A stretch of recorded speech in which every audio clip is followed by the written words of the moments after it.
ಉದ್ಯೋಗದ ಕನಸನ್ನು ಹೊತ್ತಿಕೊಂಡಿರುವಂಥ ಸಿ.ಇ.ಟಿ, TT, HSTR, GPSTR ಪ್ರತಿಯೊಬ್ಬ ಸ್ಪರ್ಧಾರ್ಥಿ ಮಿತ್ರರಿಗೆ TRGಗೆ ಹೃತ್ಪೂರ್ವಕವಾದಂಥ ಸ್ವಾಗತ. ಶೈಕ್ಷಣಿಕ ಮನೋವಿಜ್ಞಾನ, ವ್ಯಕ್ತಿತ್ವ ಮತ್ತು ಮಾನಸಿಕ ಆರೋಗ್ಯ ಎನ್ನುವಂಥ ಚಾಪ್ಟರ್ನಲ್ಲಿ ಹೊಂದಾಣಿಕೆ ತಂತ್ರಗಳು ಅಥವಾ ರಕ್ಷಣಾ ತಂತ್ರಗಳೆನ್ನುವಂಥ ಒಂದು ಸಬ್ ಟಾಪಿಕ್ ಮೇಲೆ ಕಂಪಲ್ಸರಿ ಪ್ರತಿಯೊಂದು ಪರೀಕ್ಷೆಗಳಲ್ಲಿ ಪ್ರಶ್ನೆ ಕೇಳ್ತಾನೆ ಸ್ನೇಹಿತರೆ.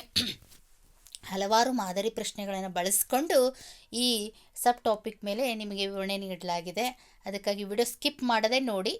ಒಂದು ವೇಳೆ ಈ ವಿಡಿಯೋ ಇಷ್ಟವಾಯಿತು ಅಂದರೆ ಕಾಮೆಂಟ್ ಹಾಕಿ, ಲೈಕ್ ಮಾಡಿ, ಶೇರ್ ಮಾಡಿ, ಸಬ್ಸ್ಕ್ರೈಬ್ ಆಗಿ, ಪಕ್ಕದಲ್ಲಿರುವಂಥ ಬೆಲ್ ಬಟನ್ ಒತ್ತೋದ್ರ ಮೂಲಕ ನೋಟಿಫೈ ಆಗಿರಿ ಅಂತ ಹೇಳ್ತಾ, ಮುಂದುವರೆದ ಮಾದರಿ ಪ್ರಶ್ನೆಗಳು ಒಂದು ವಿಡಿಯೋ ಮಾಡೀನಿ, ಭಾಗ 1, ಭಾಗ 2, ಭಾಗ 3 ಅಂತ. ಮುಂದುವರೆದ ಮಾದರಿ ಪ್ರಶ್ನೆಗಳು ಎದರ ಮೇಲೆ? ಹೊಂದಾಣಿಕೆ ತಂತ್ರಗಳು ಅಥವಾ ರಕ್ಷಣಾ ತಂತ್ರಗಳ ಮೇಲೆ.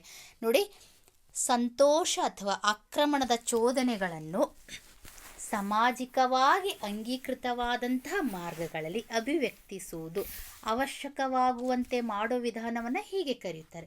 ಏನಂತ ಕರೀತಾರೆ ಅಂತಂದರೆ, ಪ್ರತ್ಯಕ್ಷ ಜ್ಞಾನಾತ್ಮಕ ರಕ್ಷಣೆ, ನಿರಾಕರಣೆ, ಉದಾತ್ತೀಕರಣ, ಜೊತೆಗೆ ಇನ್ನೊಂದು ಯಾವುದಪ್ಪ ಅಂತಂದರೆ ಪ್ರತಿಕ್ರಿಯಾ ರಚನೆ. ಇದರಲ್ಲಿ ಯಾವುದಾಗ್ತದ ಅಂತಂದರೆ ಉದಾತ್ತೀಕರಣ ಆಗ್ತದೆ. ಉದಾತ್ತೀಕರಣ ಹೆಂಗಾಗ್ತದೆ ನೋಡಿ. ಉದಾತ್ತೀಕರಣ ಅಂತಂದ್ರೆ ತಮ್ಮ ಆಸೆ ಆಕಾಂಕ್ಷೆಗಳನ್ನು ಪೂರೈಸಿಕೊಳ್ಳಲಾಗದ ಅನೇಕರು ಬಹಳ ಜನ ಇರ್ತಾರೆ. ಅವ್ರು ಏನು ಮಾಡ್ತಾರೆ? ತಮ್ಮ ಶಕ್ತಿಯನ್ನು ಸಮಾಜ ಸೇವೆ, ಸಾಹಿತ್ಯ, ಸಂಗೀತ, ಕಲೆಯಲ್ಲಿ ಸಾಧನೆ ಮುಂತಾದ ಕಾರ್ಯಗಳಲ್ಲಿ ಬಳಸ್ತಾರೆ. ಈ ರೀತಿ ಉದಾತ್ತೀಕರಣ ಸಮಾಜಕ್ಕೆ ಲಾಭದಾಯಕವಾಗಿದೆ. ಜೊತೆಗೆ ಇಲ್ಲಿ ಏನಾಗ್ತದಪ್ಪ ಅಂತಂದರೆ, ಸಂತೋಷ, ಆಕ್ರಮಣದ ಚೋದನೆಗಳನ್ನು ಸಾಮಾಜಿಕವಾಗಿ ಅಂಗೀಕೃತವಾದಂಥ ಮಾರ್ಗಗಳಲ್ಲಿ ಅಭಿವ್ಯಕ್ತಪಡಿಸ್ತಾರೆ. ಉದಾಹರಣೆಗೆ ಹೇಳಬೇಕಾದ್ರೆ, ಸ್ವಂತ ಮಕ್ಕಳನ್ನು ಹೊಂದಿರದ ಮಹಿಳೆ ಏನು ಮಾಡ್ತಾರೆ? ಒಂದು ಶಾಲೆಯಲ್ಲಿ ಸೇವೆ ಸಲ್ಲಿಸುವುದರ ಮೂಲಕ ಮಕ್ಕಳಿಗೆ ಪ್ರೀತಿ ವಿಶ್ವಾಸ ತೋರಿಸೋದ್ರ ಮೂಲಕ ತೃಪ್ತಿ ಪಡೆಯಲು ಬಯಸ್ತಾರೆ ಅಂತ ಹೇಳ್ಬೋದು. ಅಂತಂದರೆ ಸಂತೋಷ ಆಗಿರ್ಬೋದು, ಆಕ್ರಮಣದ ಚೋದನೆಗಳಾಗಿರ್ಬೋದು, ಅವು ಸಾಮಾಜಿಕವಾಗಿ ಅಂಗೀಕೃತವಂಥ ಮಾರ್ಗಗಳಲ್ಲಿ ಅಭಿವ್ಯಕ್ತವಾಗ್ತದೆ. ಅದಕ್ಕಾಗಿ ಈ ಪ್ರಶ್ನೆಗೆ ಉತ್ತರ ಯಾವುದಾಗ್ತದಂದ್ರೆ ಉದಾತ್ತೀಕರಣ ಅಂತ ಹೇಳ್ಬೋದು. ನಂತರದ ಪ್ರಶ್ನೆ, ಆದಿ ಅಹಂನಿಂದ ಉದ್ಭವಿಸುವ ಲೈಂಗಿಕ ಭಾವನೆಗಳು ಅಥವಾ ಆವೇಗಗಳು, ಆಕ್ರಮಣಕಾರಿ ಇಚ್ಛೆಗಳು ಅಥವಾ ಬಯಕೆಗಳು ಅಥವಾ ಅಪರಾಧಿ ಭಾವನೆಗಳಂಥ ಅಂಗೀಕಾರವಲ್ಲದ ಸುಪ್ತ ಚೇತನದ ಚೋದನೆಗಳನ್ನು ಜಾಗೃತ ಪ್ರಜ್ಞೆಯಿಂದ ಮರೆಮಾಡುವುದು ಅವಶ್ಯಕವಾಗುವಂತೆ ಮಾಡುವ ವಿಧಾನ. ಏನ್ರಿ ಮೇಡಮ್, ಇದು ಎಷ್ಟು ದೊಡ್ಡ ಕ್ವಶನ್ ಏನೂ ಇಲ್ಲ ರೀ, ಭಾಳಷ್ಟು ಈಜಿ ಇದೆ, ಆದರೆ ಓದ್ಬೇಕು ಸೂಕ್ಷ್ಮವಾಗಿ. ಏನಪ್ಪ ಅಂದರೆ, ಲೈಂಗಿಕ ಭಾವನೆಗಳು, ಆವೇಗಗಳು, ಆಕ್ರಮಣಕಾರಿ ಇಚ್ಛೆಗಳು, ಬಯಕೆಗಳು, ಅಪರಾಧಿ ಭಾವನೆಗಳಂತಹ ಅಂಗೀಕಾರವಲ್ಲದ ಸೂಕ್ತ ಚೇತನದ ಚೋದನೆಗಳನ್ನು, ಇವು ಬೇಡವಾದಂಥ ಚೋದನೆಗಳನ್ನು ಪ್ರಜ್ಞಾವಸ್ಥೆಯಿಂದ, ಜಾಗೃತ ಪ್ರಜ್ಞೆಯಿಂದ ಮರೆಮಾಡೋದಕ್ಕೆ ದಮನ ಅಂತ ಕರೀತಾರೆ. ನೋಡಿ, ದಮನ ಅಂತ ಕರೀತಾರೆ. ನೀವು ನೋಡಿ, ದಮನ ಅಂದರೆ ಏನು ಇನ್ನೊಂದು ಸಲ ನಿಮ್ಗೆ ಹೇಳ್ತೀನಿ. ಏನಾಗ್ತದ ದಮನ ಅಂತಂದರೆ, ದಮನ ಅಂದರೆ ಏನಾಗ್ತದೆ ಅಂತಂದರೆ, ವ್ಯಕ್ತಿಯಲ್ಲಿ ಉದ್ವೇಗ ಉಂಟು ಮಾಡುವಂತಹ ಆಲೋಚನೆಗಳನ್ನು ಮನಸ್ಸಿನ ಜಾಗೃತ ಭಾಗದಿಂದ ಅಜಾಗೃತ ಭಾಗಕ್ಕೆ ತಳ್ಳಲ್ಪಡುವಂಥ ಪ್ರಕ್ರಿಯೆಗೆ ದಮನ ಅಂತ ಕರೀತಾರೆ. ಇವೆಲ್ಲ ಭಾವನೆಗಳದವ್ರಿ. ಇವೆಲ್ಲ ಭಾವನೆಗಳು ಏನಾಗ್ಲತ್ತವ? ಇವೆಲ್ಲ ಭಾವನೆಗಳನ್ನು ನಾವೇನು ಮಾಡ್ತೀವಿ? ಜಾಗೃತ ಭಾಗದಿಂದ ಅಜಾಗೃತ ಭಾಗಕ್ಕೆ ತಳ್ಳಲ್ಪಡುವಂಥ ಒಂದು ಪ್ರಕ್ರಿಯೆಗೆ, ತಂತ್ರಕ್ಕೆ ದಮನ ಅಂತ ಕರಿತೀವಿ. ಇವೆಲ್ಲ ಭಾವನೆಗಳು, ಲೈಂಗಿಕ ಭಾವನೆಗಳು, ಆಕ್ರಮಣಕಾರಿ ಭಾವನೆಗಳು, ಇಚ್ಛೆಗಳು, ಇವೆಲ್ಲವೂ ಏನಾಗ್ತದಪ್ಪ ಅಂತಂದರೆ ಚೋದನೆಗಳನ್ನು ಜಾಗೃತ ಪ್ರಜ್ಞೆಯಿಂದ ಮರೆ ಮಾಡೋದಕ್ಕೆ ದಮನ ಅಂತ ಕರಿತೀವಿ. ನಂತರದ ಪ್ರಶ್ನೆ, ಈ ಕೆಳಗಿನ ಯಾವುದು ಲೈಂಗಿಕ ಅಗತ್ಯತೆಯ ಉದಾತ್ತೀಕರಣದ ಉದಾಹರಣೆಯಾಗಿದೆ? ಲೈಂಗೀಕರಣದ ಅಗತ್ಯತೆಯ ಉದಾತ್ತೀಕರಣದ ಉದಾಹರಣೆ ಅಂದರೆ ನರ್ಸರಿ ಶಾಲೆಯಲ್ಲಿ ಚಿಕ್ಕ ಮಕ್ಕಳನ್ನು ನೋಡಿಕೊಳ್ಳುವಿಕೆ. ನರ್ಸರಿ ಶಾಲೆಯಲ್ಲಿ ಚಿಕ್ಕ ಮಕ್ಕಳನ್ನು ನೋಡಿಕೊಳ್ಳುವಿಕೆ ಲೈಂಗಿಕ ಅಗತ್ಯತೆಯ ಉದಾತ್ತೀಕರಣದ ಉದಾಹರಣೆಯಾಗಿದೆ. ನಾವು ಉದಾತ್ತೀಕರಣ ಅಂತಂದರೆ ಸಮಾಜಕ್ಕೆ ಲಾಭವಾಗುವಂಥ ರೀತಿಯಲ್ಲಿ ಕೆಲಸ ಮಾಡೋದು. ಅಂದರೆ ನರ್ಸರಿ ಶಾಲೆಯಲ್ಲಿ ಚಿಕ್ಕ ಮಕ್ಕಳನ್ನು ನೋಡಿಕೊಳ್ಳುವುದೇ ಒಂದು ಲೈಂಗಿಕ ಅಗತ್ಯತೆ, ಉದಾತ್ತೀಕರಣ ಅಂತ ನಾವಿಲ್ಲಿ ಹೇಳ್ತೀವಿ. ಅದಕ್ಕೆ ಉತ್ತರ ಯಾವುದಾಗ್ತದ? ಬಿ, ನರ್ಸರಿ ಶಾಲೆಯಲ್ಲಿ ಚಿಕ್ಕ ಮಕ್ಕಳನ್ನು ನೋಡಿಕೊಳ್ಳುವಿಕೆ. ಒಂದು ಕಿರು ಪರೀಕ್ಷೆಯಲ್ಲಿ ಫೇಲ್ ಆದ ಒಬ್ಬ ವಿದ್ಯಾರ್ಥಿ ಪರೀಕ್ಷೆಯ ಪ್ರಶ್ನೆ ಪತ್ರಿಕೆ ಸರಿಯಾಗಿರಲಿಲ್ಲವೆಂದು ಯಾವುದೇ ಕಾರಣವಿಲ್ಲದೆ ದೂರುತ್ತಾನೆ.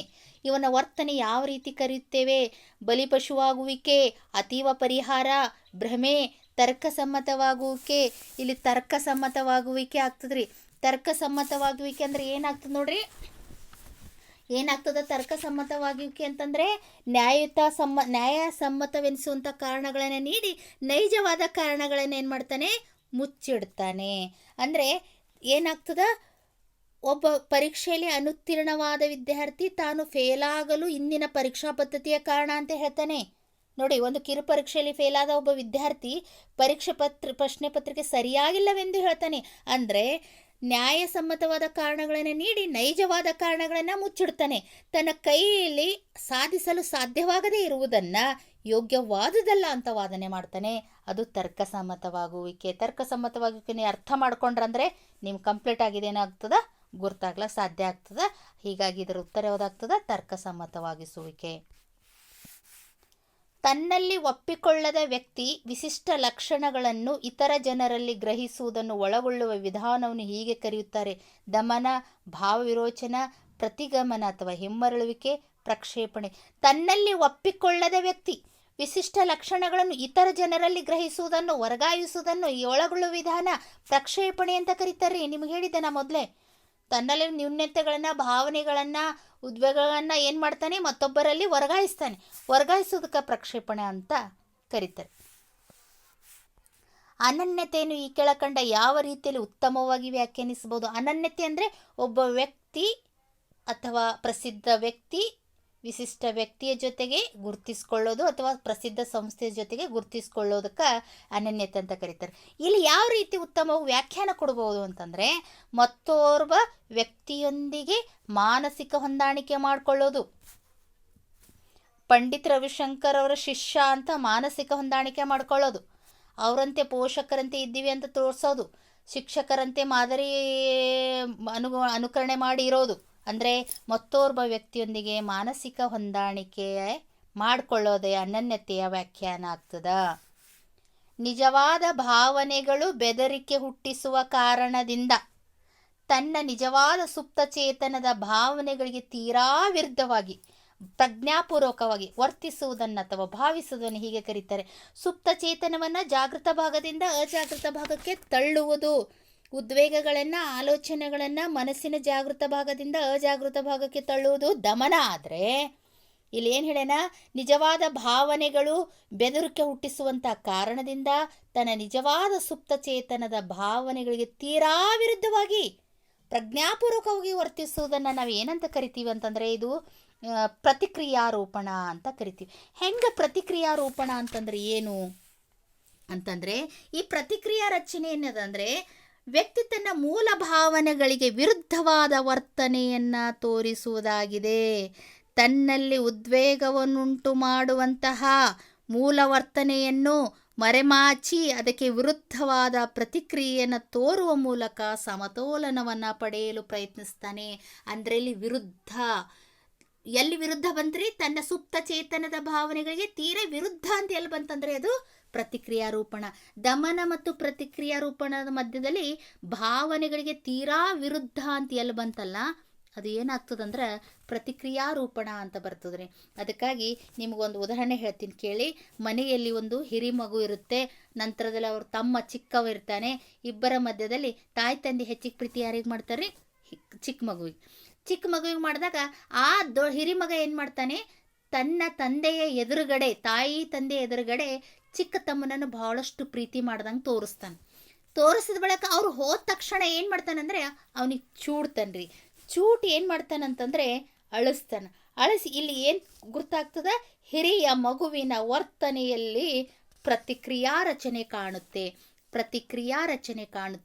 ತೀರಾ ವಿರುದ್ಧವಾಗಿ ಪ್ರಜ್ಞಾಪೂರ್ವಕವಾಗಿ ವರ್ತಿಸುವುದನ್ನು, ಅಂದ್ರೆ ಅಪೋಸಿಟ್ರಿ, ವಿರುದ್ಧವಾಗಿ ಪ್ರಜ್ಞಾಪೂರ್ವಕವಾಗಿ ವರ್ತಿಸುವುದನ್ನು ಏನಂತ ಕರೀತಾರ, ಪ್ರತಿಕ್ರಿಯಾರೂಪಣ ಅಂತ ಕರೀತಾರ.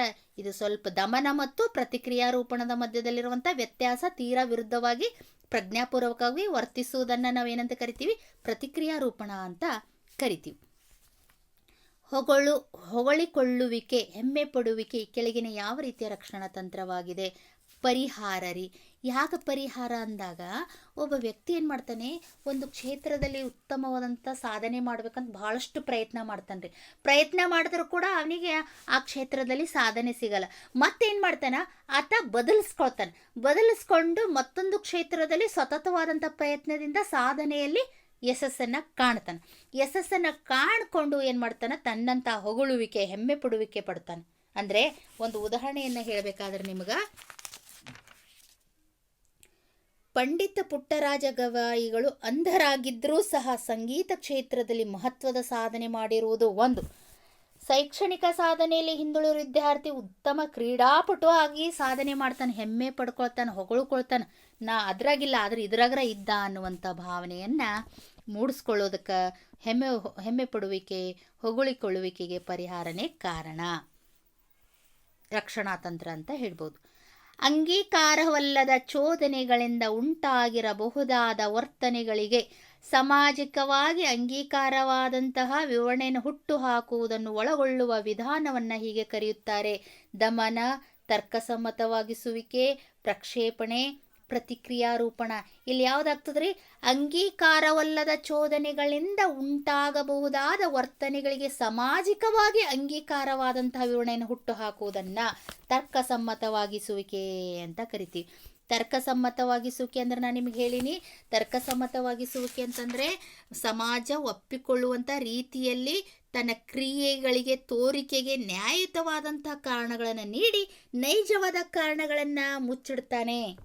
ತರ್ಕಸಮ್ಮತವಾಗಿಸುವಿಕೆ ತನ್ನ ಆತಂಕಗಳಿಗೆ, ತಪ್ಪು ಮಾಡಿದಾಗ, ತಪ್ಪು ಉಂಟಾದಾಗ ಉದ್ವೇಗಗಳನ್ನು ಕಡಿಮೆ ಮಾಡಿಕೊಳ್ಳಲು ಏನು ಮಾಡ್ತಾನೆ ಒಬ್ಬ ವ್ಯಕ್ತಿ, ಸಾಮಾಜಿಕವಾಗಿ ಅಂಗೀಕಾರವಾದಂತಹ ವಿವರಣೆಯನ್ನು ಹುಟ್ಟು ಹಾಕ್ತಾನೆ. ಅಂದ್ರೆ ಸಮಾಜ ಒಪ್ಪುವಂಥ ಕಾರಣಗಳನ್ನು ಹುಟ್ಟು ಹಾಕಿ ನೈಜ ಕಾರಣಗಳೇನು ಮಾಡ್ತಾನೆ, ಮುಚ್ಚಿ ಹಾಕ್ತಾನೆ.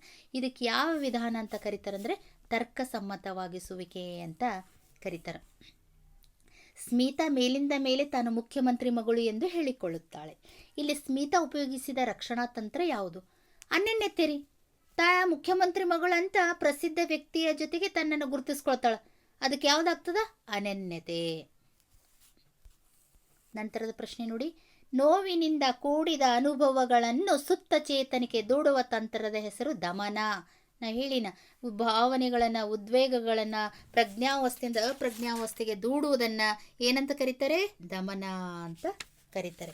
ನೋವಿನಿಂದ ಕೂಡಿದ ಅನುಭವಗಳನ್ನು ಸುತ್ತ ಚೇತನಿಕೆ ದೂಡುವಂಥ ಒಂದು ತಂತ್ರದ ಹೆಸರು ದಮನ ಅಂತ ಹೇಳ್ಬೋದು. ಹುಳಿ ದ್ರಾಕ್ಷಿ ಮತ್ತು ಸಿಹಿ ನಿಂಬೆ ತಂತ್ರಗಳು ಈ ಕೆಳಗಿನ ಯಾವ ರಕ್ಷಣಾ ತಂತ್ರ ವಿಧಾನವಾಗಿದೆ? ತರ್ಕಸಮ್ಮತವಾಗಿಸುವಿಕೆ. ಇದು ಏನದಪ್ಪ ಅಂತಂದರೆ, ತರ್ಕಸಮ್ಮತವಾಗಿಸುವಿಕೆ ಅನ್ನುವಂಥದ್ದು ಏನದ ಅಂದ್ರೆ, ಈ ತಂತ್ರದಾಗ ಹುಳಿ ದ್ರಾಕ್ಷಿಯ ತಂತ್ರ ಅಥವಾ ಸಿಹಿ ನಿಂಬೆಯ ತಂತ್ರವನ್ನು ಬಳಸೋರು. ಯಾಕಂದರೆ ಒಂದು ನರಿ ಇದೆ, ಆ ನರಿಗೆ ಟೊಂಗೆ ಮೇಲೆ, ಗಿಡದ ಮೇಲೆ ದ್ರಾಕ್ಷಿಗಳದವ, ಅದಕ್ಕೆ ತೊಗೊಳಕ್ಕಾಗಲ್ರಿ. ಆಗಲ್ಲಂತ ಒಪ್ಕೊಂಬಲ್ಲದು. ಅದು ಏನು ಮಾಡ್ತದ, ತನ್ನ ಕೈಲಿ ಸಾಧಿಸಲು ಸಾಧ್ಯವಾಗದೇ ಇರುವುದನ್ನು ಯೋಗ್ಯವಾದುದಲ್ಲ ಅಂತ ವಾದನೆ ಮಾಡ್ತದ್ರಿ. ಅಂದ್ರೆ ಹುಳಿ ದ್ರಾಕ್ಷಿ, ಸಿಹಿ ನಿಂಬೆ ತಂತ್ರವನ್ನು ಈ ಕೆಳಗಿನ ಯಾವ ರಕ್ಷಣಾ ತಂತ್ರ ವಿಧವಾಗಿದೆ ಅಂದರೆ ತರ್ಕಸಮ್ಮತವಾಗಿಸುವಿಕೆ. ಗಿರೀಶ್ ಸಮಸ್ಯೆಯಿಂದ ಬಿಡುಗಡೆ ಪಡೆಯಲು ಅಳುತ್ತಾನೆ. ಇವನ ವರ್ತನೆ ಈ ಕೆಳಗಿನ ಯಾವುದಕ್ಕೆ ಉದಾಹರಣೆಯಾಗಿದೆ? ಹಿಮ್ಮರಳುವಿಕೆ ರೀ. ತನಗ ಸಮಸ್ಯೆ ಬಿಡುಗಡೆ ಪಡೆಯಲು ಅಳ್ತಾನ. ಯಾಕೆ ಅಳ್ತಾನ? ಅವ ಮತ್ತೆ ತನ್ನ ವಯಸ್ಸು ಹಾಗೂ ಪ್ರೌಢತೆಯ ಮಟ್ಟಕ್ಕೆ ಅನುಗುಣವಲ್ಲದ ಬಾಲ್ಯ ಸಹಜವಾದ ವರ್ತನೆಗೆ ಹೋಗ್ತಾನ. ಸಮಸ್ಯೆ ಎದುರಿಸಲಾರ್ದೆ ಏನು ಮಾಡ್ತಾನ? ಅಳಲಕ್ಕೆ ಪ್ರಾರಂಭ ಮಾಡ್ತಾನೆ. ಯಾವಾಗ ಅಳಲಕ್ಕೆ ಪ್ರಾರಂಭ ಮಾಡ್ತಾನಂದ್ರೆ ಅವನು ಕೆಲಸ ನಿರ್ವಹಿಸಲು ಅವನಿಗೆ ಸಾಧ್ಯವಾಗದಿದ್ದಾಗ ಆತ ಏನು ಮಾಡ್ತಾನೆ, ತನ್ನ ವಯಸ್ಸಿನಗಿಂತ ಕಡಿಮೆ ವಯಸ್ಸಿನ ಮಟ್ಟದ ಮಕ್ಕಳ ವರ್ತನೆ ಥರ ಏನು ಮಾಡ್ತಾನೆ, ತನ್ನ ವರ್ತನೆಯನ್ನು ತೋರಿಸ್ತಾನೆ. ಅದಕ್ಕೇನಾಗ್ತದೆ? ಇದು ಹಿಮ್ಮರಳುವಿಕೆ. ಹಿಮ್ಮರಳುವಿಕೆಗೆ ಏನಂತ ಕರೀತಾರೆ? ಪ್ರತಿಗಮನ ಅಂತ ಕರೀತಾರೆ. ನಂತರದಲ್ಲಿ ನೋಡ್ರಿ, ಕಾಲ್ಪನಿಕ ಸಾಧನೆಗಳ ಮೂಲಕ ನಿರಾಶೆಗೊಂಡ ಅಭಿಲಾಷೆಗಳನ್ನು ತೃಪ್ತಿಪಡಿಸುವ ವಿಧಾನಕ್ಕೆ ಹೀಗೆ ಅನ್ನುತ್ತಾರೆ. ಕಾಲ್ಪನಿಕ ಅಂತಂದರೆ ಕಲ್ಪನೆ ಸಾಧನೆಗಳ ಮೂಲಕ ನಮ್ಮಲ್ಲಿರುವಂಥ ಏನಾದರೂ ವರ್ತನೆಗಳನ್ನು, ನಿರಾಶೆಗೊಂಡ ಅಭಿಲಾಷೆಗಳನ್ನು ತೃಪ್ತಿಪಡಿಸು. ದಿನನಿತ್ಯ ಜೀವನದಲ್ಲಿ ಹಲವಾರು ರೀತಿಯ ಕಾರ್ಯಗಳನ್ನು ಮಾಡ್ತೀವಿ ರೀ. ಇದು ಏನಪ್ಪ ಅಂತಂದರೆ ಹಗಲು ಭ್ರಮೆ ಅನ್ನೋಂಥದ್ದು ಏನದ ಅಂದ್ರೆ ನೈಜತೆಯ ಹಿಂದೆ ಸರಿಯುವ ಒಂದು ತಂತ್ರ. ಇದು ಭೌತಿಕ ಪ್ರಪಂಚದಲ್ಲಿ ತೃಪ್ತಿಪಡಿಸಿಕೊಳ್ಳಲು ಸಾಧ್ಯವಾಗುವುದಿಲ್ಲವೋ ಅವುಗಳನ್ನು ಕನಸಿನ ಲೋಕದಲ್ಲಿ ಪಡಿಸಿಕೊಳ್ಳಲು ಯತ್ನಿಸುತ್ತಾನೆ. ಯಾರು? ವ್ಯಕ್ತಿ. ಜಾಗೃತಾ ವ್ಯವಸ್ಥೆಯಲ್ಲಿ ವ್ಯಕ್ತಿ ತನ್ನ ಅತೃಪ್ತ ಆಸೆ ಆಕಾಂಕ್ಷೆಗಳನ್ನು ಕಲ್ಪನಾ ಲೋಕದಲ್ಲಿ ತೃಪ್ತಿಪಡಿಸಿಕೊಳ್ಳಲು ಬಯಸಿದಾಗ ಅದಕ್ಕೆ ಏನಂತ ಕರೀತಾರೆ? ಹಗಲುಗನಸು ಅಂತಲೂ ಕೂಡ ಕರೀತಾರೆ, ಭ್ರಮಣೆ ಅಂತ ಕರೀತಾರೆ. ದಿನನಿತ್ಯ ಜೀವನದಲ್ಲಿ ಸಾಕಷ್ಟು ಪ್ರಯತ್ನ ಮಾಡಿದ್ರೂ ಕೂಡ ತನ್ನ ಆಸೆ ಅಭಿಲಾಷೆಗಳನ್ನು ತೀರಿಸ್ಕೊಳ್ಳೋಕ್ಕಾಗಲ್ರಿ. ಅಂಥ ಸಂದರ್ಭದಲ್ಲಿ ಆತ ಏನು ಮಾಡ್ತಾನೆ? ಕನಸಿನ ಲೋಕದಲ್ಲಿ, ಕಾಲ್ಪನಿಕ ಅಂತ ಸಂದರ್ಭದಲ್ಲಿ ಆತ ಏನು ಮಾಡ್ತಾನೆ? ತನ್ನ ವರ್ತನೆ, ದಿನನಿತ್ಯದ ಜೀವನದ ಆಸೆ ಆಕಾಂಕ್ಷೆಗಳನ್ನು ಭ್ರಮಾಲೋಕದ ಮೂಲಕ ತೃಪ್ತಿ ಪಡ್ಕೊಳ್ತಾನೆ. ಅದಕ್ಕೇನಂತಾರೆ? ಭ್ರಮೆ ಅಂತ ಕರೀತಾರೆ. ಇಲ್ಲಿ ತನಕ ಸ್ನೇಹಿತರೆ, ಭಾಗ 1, ಭಾಗ 2, ಭಾಗ 3, ಭಾಗ 4 ಅಂತ ಹೀಗೆ ಹಲವಾರು ಭಾಗಗಳನ್ನಾಗಿ ಮಾಡಿ ವ್ಯಕ್ತಿತ್ವ ಮತ್ತು ಮಾನಸಿಕ ಆರೋಗ್ಯ ಶಾಸ್ತ್ರವನ್ನು ಕಂಪ್ಲೀಟಾಗಿ ಮಾಡಲಾಗಿದೆ. ತಾವೆಲ್ಲರೂ ಗಮನಿಸಬೇಕು. ಹನಿ ಹನಿಗೂಡಿದ್ರೆ ಹಳ್ಳ ಅನ್ನುವಂಥ ರೀತಿಯಲ್ಲಿ ಪ್ರತಿಯೊಂದು ಭಾಗ ವಿಡಿಯೋಗಳನ್ನು ಗಮನಿಸಿ ಅಂಕಗಳನ್ನು ಗಳಿಸಿ ಶೈಕ್ಷಣಿಕ ಮನೋವಿಜ್ಞಾನವನ್ನು ಸರಳವಾಗಿ ಸುಲಭವಾಗಿ ಮಾಡಿಕೊಳ್ಬೇಕಂತ ಹೇಳ್ತಾ, ಹೆಚ್ಚಿನ ಅಂಕಗಳನ್ನು ಪಡಿಬೇಕು ಅಂತ ಹೇಳ್ತಾ ಕ್ಲಾಸನ್ನು ಮುಗಿಸ್ತೀನಿ ಸ್ನೇಹಿತರೆ. ಧನ್ಯವಾದಗಳು.